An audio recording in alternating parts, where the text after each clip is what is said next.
En ce temps-là, Jésus revint à Capharnaüm, et la nouvelle se répandit qu'il était à la maison.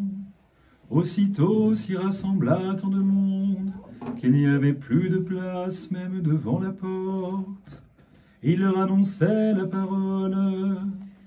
Des gens vinrent à lui, amenant un paralytique, porté par 4 hommes et ne pouvant s'approcher de lui à cause de la foule. Ils défirent le toit au-dessus de l'endroit où se trouvait Jésus, et par l'ouverture firent redescendre le grabat où gisait le paralytique. Jésus, voyant leur foi, dit au paralytique, « Mon enfant, tes péchés te sont remis. » Or il y avait là dans l'assistance quelques scribes qui se disaient en leur cœur, « Comment celui-ci peut-il proférer de tels blasphèmes? Qui peut remettre les péchés, sinon Dieu seul ?» Mais Jésus, pénétrant en son esprit leurs intimes pensées, leur dit aussitôt, « Pourquoi de telles pensées dans vos cœurs? Quel est le plus facile, de dire au paralytique, tes péchés te sont remis, ou de dire, lève-toi, prends ton grabat et marche? Eh bien, pour que vous sachiez que le Fils de l'homme a sur terre le pouvoir de remettre les péchés, je te l'ordonne, dit-il au paralytique, lève-toi, prends ton grabat et retourne chez toi. Aussitôt il se leva, et prenant son grabat, il sortit en présence de tous, au point que les gens furent tous saisis de stupeur, et rendaient gloire à Dieu en disant, « Jamais nous n'avons rien vu de pareil. » Et du Saint-Esprit, Amen.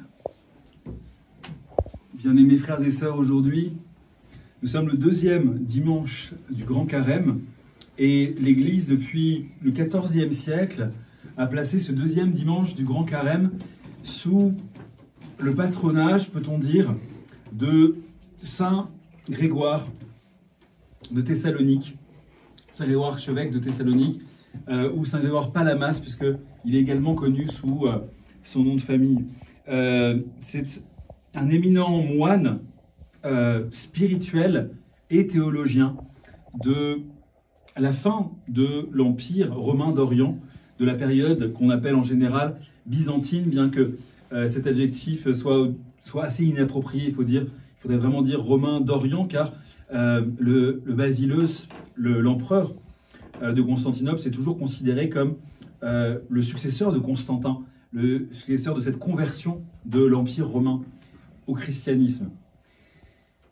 Pourquoi est-ce qu'il est important, en ce 2e dimanche de Carême, de faire mémoire de Saint Grégoire Palamas, de Saint Grégoire de Thessalonique? C'est parce que l'Église veut nous rappeler que l'ascèse, que toute cette préparation que l'on fait, tout ce travail d'intériorisation, ce travail consistant à nous préoccuper moins des choses du monde et davantage des choses de Dieu, que nous devrions faire pendant cette période de Carême, l'ascèse en ce qui concerne la nourriture, mais aussi évidemment en ce qui concerne nos passions, le fait d'essayer véritablement de se tourner vers Dieu et de se détourner du monde. Tout cela, nous ne le faisons pas parce que ce serait quelque chose qui serait une nécessité morale. Ce n'est pas uniquement ça. Ce que veut nous montrer l'Église, c'est qu'en fait, l'ascèse, la prière, les jeûnes, tout cela n'est qu'un moyen. Le véritable but de notre vie chrétienne est de devenir des saints, c'est-à-dire de devenir des âmes parfaitement unies à l'époux, au seul véritable époux de notre âme, qu'est le Christ. Ainsi, il faut bien comprendre que notre seule tristesse, disait un grand auteur, c'est de ne pas être des saints. En réalité, notre soif profonde, notre désir profond, c'est la soif de Dieu, et tant que nous ne sommes pas unis à Dieu, nous aurons toujours l'impression qu'il nous manque quelque chose.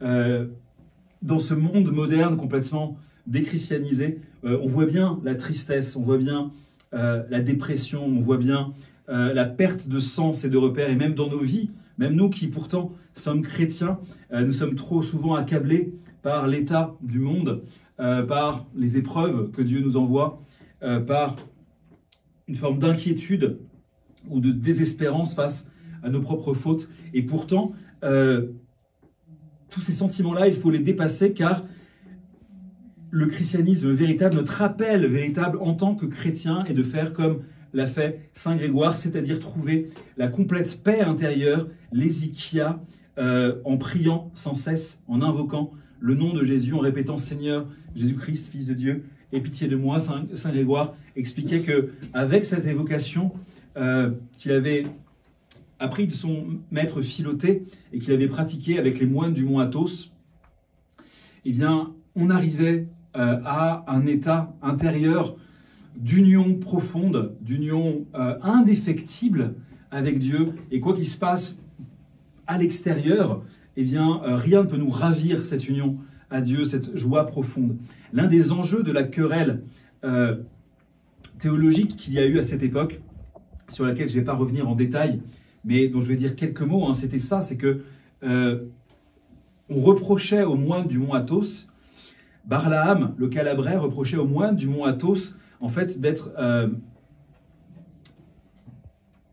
dans l'illusion parce qu'ils enseignaient une technique dont ils disaient que cette technique les unissait véritablement aux énergies de Dieu. Et Barlaam, qui avait une conception très intellectuelle de Dieu, disait « Mais non, c'est absurde, vous êtes des êtres créés, Dieu est incréé, vous êtes des êtres finis, Dieu est infini, il ne peut pas venir vous visiter comme ça, vous ne pouvez pas dire que vous avez Dieu en vous pendant votre prière, que cette lumière ou cette chaleur que vous sentez pendant l'oraison, ce serait Dieu lui-même qui se donnerait à vous, parce que Dieu est inaccessible, Dieu est ineffable, Dieu est au-delà du monde. » Ce qu'il ne comprenait pas, et ce que Saint Grégoire par la suite a essayé d'expliquer, c'est que certes l'essence profonde de Dieu, ce que Dieu est profondément, suressentiellement, comme disait Saint Denis de Paris, notre protecteur, la suressence divine, elle est inaccessible même aux anges et même aux élus.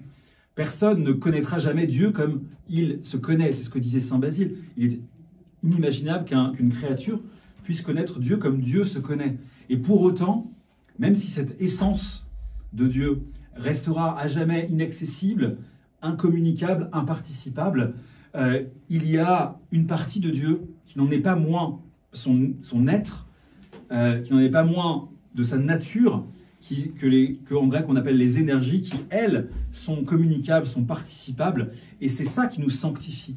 Être un saint, ce n'est pas avoir eu des bons points à un examen moral de bonne conduite, c'est être tout rempli de la présence, de la grâce, de la lumière divine qui nous purifie, qui nous sanctifie, qui nous déifie. Dieu s'est fait homme pour que l'homme devienne Dieu. Nous a dit saint Athanase, nous disent les pères depuis toujours. Et c'est cette grâce incréée, cette grâce qui est Dieu lui-même en tant qu'il se donne à nous, que saint Grégoire a défendu justement face à des théologiens qui étaient trop influencés par l'aristotélisme, par une certaine philosophie grecque, par l'Occident latin aussi, puisque les latins, à contrario de l'enseignement unanime des pères, ont à peu près à la même époque, à l'époque du pape, je crois que c'est Boniface XII, a considéré que la béatitude, c'est-à-dire les récompenses attendues au ciel par les élus, consistait à contempler l'essence de Dieu. Alors que toute la tradition patristique nous a toujours dit que l'essence de Dieu, même post-mortem, même pour les anges et même pour les élus, elle restait à jamais insaisissable.